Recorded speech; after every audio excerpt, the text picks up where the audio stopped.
So what would you do if your power went out and you had to can what you have in your freezers? How many hours would it take you to can that? Would you have your jars? Would you have the lids for those jars? Would you have enough fuel in order to can that stuff? Well, I almost had to find this out. I started to find this out.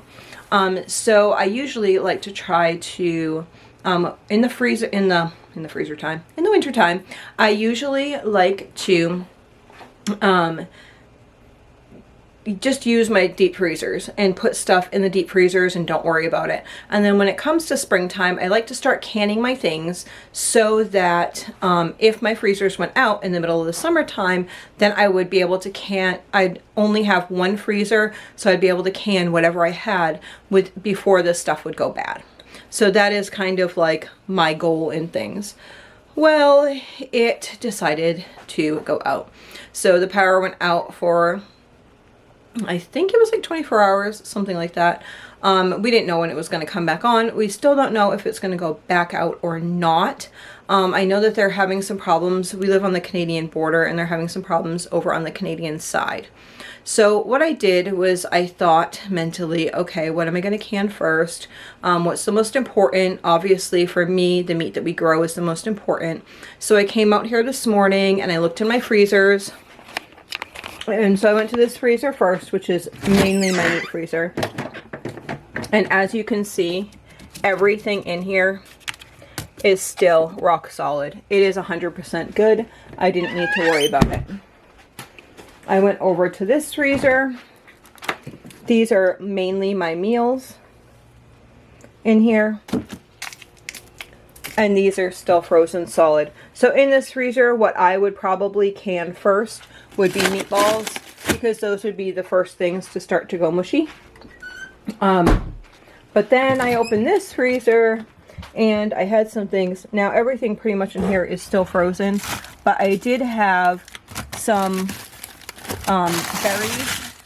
berries and some vegetables that were in here that were starting to defrost. So if you see all that stuff that I have in my freezers right now, there is no way that I'd be able to get that canned in a day. So I was thinking, well, if I don't have power, then what I'll do is I will can my fruits and vegetables today, and then I would move on to the next thing that I thought was what I needed to can. And then some things like the pumpkin that I did and some of the kale and stuff that's in the bottom of this, I would probably end up giving to the animals, because it's not, the value of that is not that high to me, because I get it a lot in abundance and I already have some of it canned already. So that's kind of how I would mentally do it. And then I would start going through smaller cuts of meat, smaller packages of meat, and I would can that. And then I would go through bigger things and I would can that. So that was my mental plan on what I was going to do. That said, right now with our temperatures outside at 47, I think it was a high of today, I would be fine with doing that. But the middle of summer, I would not be fine doing that, because it wouldn't be days before things defrosted. It would literally be hours. So what I need to be working on is getting these deep freezers empty, so I just have one deep freezer that I'm able to can up in a day if I needed to can it up before it all went bad. So that is what I'm working on today. So today Cheyenne is going to be canning. We're actually going to be canning together. So she is going to be canning chicken, and so is little Rejoice. Hi. She's going to be canning this chicken and this pork here. Those are just pork roast from our own pigs. So I'm just trying to clean out the freezers with some stuff. So we're going to can this stuff today and then try to fit everything that's left in the freezers into one freezer. So that is what she's doing. We are just raw packing. So she's going to just take the meat raw, whole, in hunks, whatever, and put it in jars.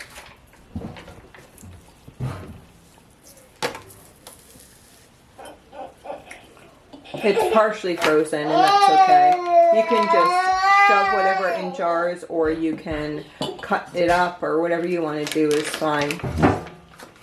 The chicken will most likely use for chicken salad. We love to just dump canned chicken and our ingredients for chicken salad.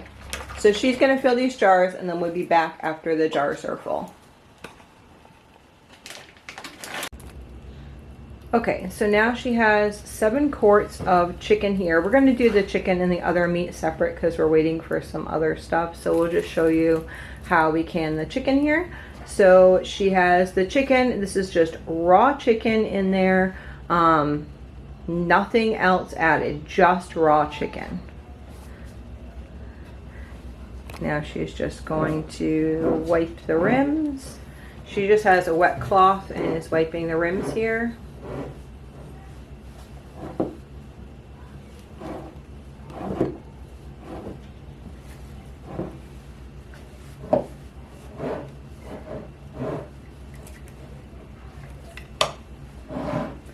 We like to do things in batches of 7 if at all possible, because our canners each hold 7.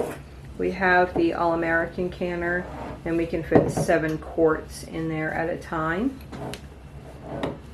We love canned chicken. Canned chicken is great to use in any casserole or any soup. You can also use canned chicken for like chicken salad is awesome. It's like a convenience food because you can so easily just add some chicken, some onions. We like to actually do onions and cranberries. My husband would prefer like onions and celery. I like onions and cranberries. And then some mayonnaise with some seasoning, and those are our favorite. So each jar holds about 2 pounds of meat. So we're using Tattler lids here. We place the ring. Can you show the ring? The ring and the lid, and then it goes on top just gently, and then she's going to use a ring and put it around. That one was bent a little bit. Just so if it's like this, you just got to back it off just a little bit. So you don't want it, this would be like super tight, and then you need to back it off about 1/4 from having it all the way done. So if you have it about the way you would do it with a regular ring, back it off about 1/4 of a turn. Another way to do is, like, if you're turning it, you don't want the jar to start to spin, and as soon as it would start to like go, you just want to like barely take it off. They seem like they're too loose almost, but that's perfect. If they if you do them too tight, they will not seal. Okay, so we're gonna do the 7 quarts, and then we will put those in the canner and have those on for 90 minutes, and then we'll be back with you. I thought I'd just show you inside the canner. So the water is like down here. You don't want the water to be over the lids of your canner. So we filled it to about here, and then once you put the jars in, they come up quite a bit, and it's like here now. That's plenty of water, but you don't want them to come over the lids. Hey guys, so we are back. Both of our pots have been pressure canning for 90 minutes.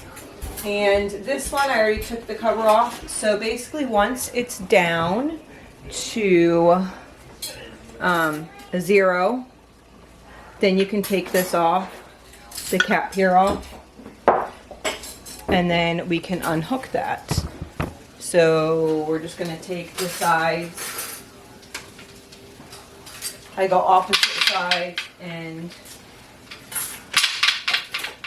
unscrew them. It all depends on your pressure canner, how it's going to work. And then this one I have to like twist a little bit and pull up.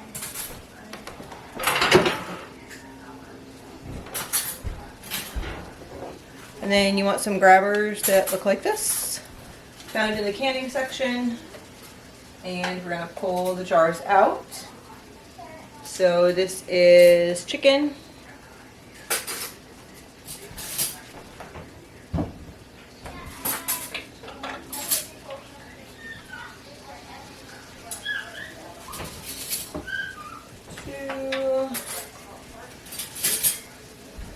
So we had them on for 90 minutes with 10 pounds of pressure.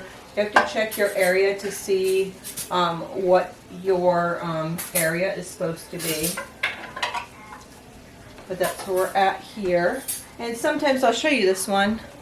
Sometimes the liquid is a little bit lower, and that's perfectly fine. As long as tomorrow the seal seals, you are good. And as you can tell, it's already cooked. So when I go to make my chicken salad, all I'll need to do is open it up because it's already cooked. And it'll be so delicious. So I pulled all of those out. I'm going to grab my towel. And I'm just going to grab this towel too. I'm going to just hold the jar and twist slightly and tighten the tops.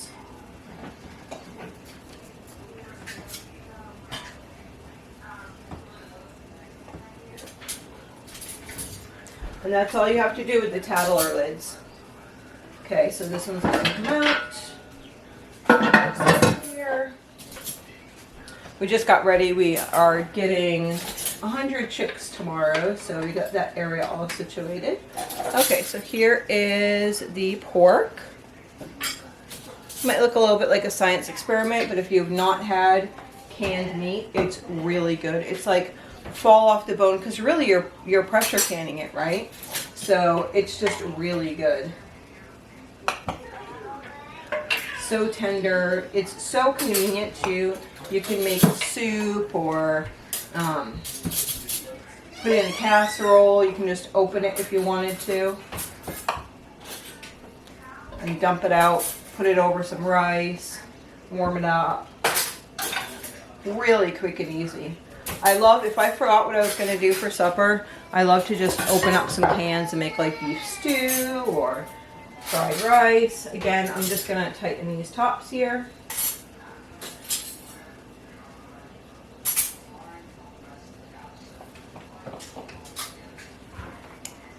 And that is it for that. I have my canners going, so I'm going to put on 2 more. I had 4 more jars of the pork. So I'm going to put the 4 more jars of pork on. And then I had this big canner. I'll show you. This big canner. I filled that with 3 chickens and I filled it all the way up. And it has been on the wood stove for 2 days now. So I am canning the broth to that as well. I do have some broth left in the bottom, but I wanted it to be in 7s. So I did 3 more. I'll can those 3 broths with the 4 pork that are left. And then I'll do 7 more in the other canner. And then the rest of the broth I'm going to keep to go with that chicken so that we could make like a big pot of soup. Well, I hope you enjoyed. If you love canned meat or you've never canned meat, let me know where you're at in your canning process down in the comments below. Okay, so this is what we got from the canning in the past like day and a half here. So I'll show you. We have 2, 4. I didn't take these out of the canner. Usually I try to make it neater. 6, 8, 10 of the pork. And then we have 7 of the chicken. And 10 of this beautiful broth there. And then over here we have Christmas jam. And I have that in these smaller ones, which we usually give away, or you could sell them or whatever too if you wanted to. And then the bigger Christmas jam is for us. And then we have blackberry jam. And then small blackberry jams. Let's see, so we have 1, 2, 3, 4, 5 half pints, 2 regular pints of the Christmas. We have 2, 4, 6, 7 blackberry jams that are pints, and 2, 4, 5 of the half pints. Then we have these, which are the triple berry. So we have 2, 4, 6 big triple berry, the pints, and then we have 2, 4 of the smaller triple berry, half pints. And then I only did the strawberry fig in half pints because I had some downstairs still. 2, 4 half pints. And then same with the pineapple mango. These are only in half pints. So we have 5 of those. And then these are just the various fruits that we canned. And yes, those look perfectly fine. These are the blackberries. So I think we have 2, 4, 6. I think we have 8. Let's see, all together we have 2, 4, 6, 8, 10, 12, 14, 16, 18, 19 of those. Yeah, so that's what we had over the past like day and a half. We did those to try to clean out the freezer. So thankfully the power has been still on, but I wanted to like create this video and have this video for you guys. I know a lot of it just had to do with canning meat, but I want you guys to evaluate your situation in your home because you're never sure of when your power will go out. I know lots of people are struggling with their power going out for various reasons. It could be, you know, different types of weather type events or just quirks in the electrical system. So just keep in mind like how you would handle things in that situation. So like how would you get water, or how would you get light, or how would you get heat in your home, or how would you get cooling in your home, or how would you deal with that situation in your home. So this was like an evaluation. Years ago we actually, when we first moved into this house about 15 years ago, our lights went out for 3 days in a row. And that made us really evaluate. It made us really evaluate how we wanted to change things around. But I did realize during this time, I do have my 3 freezers, and I had not canned them all the way yet. So on those off seasons, shh, please. Shh. If you want to say words, say words. Okay. So I really needed to evaluate that, and I wanted to put this out there so you guys can take your situation and evaluate where you need to be or where you would like to be. So I hope this video blesses you, and I hope you have a great day. Do you hope they have a good day? Yeah. Yes, have a good day. Where's that?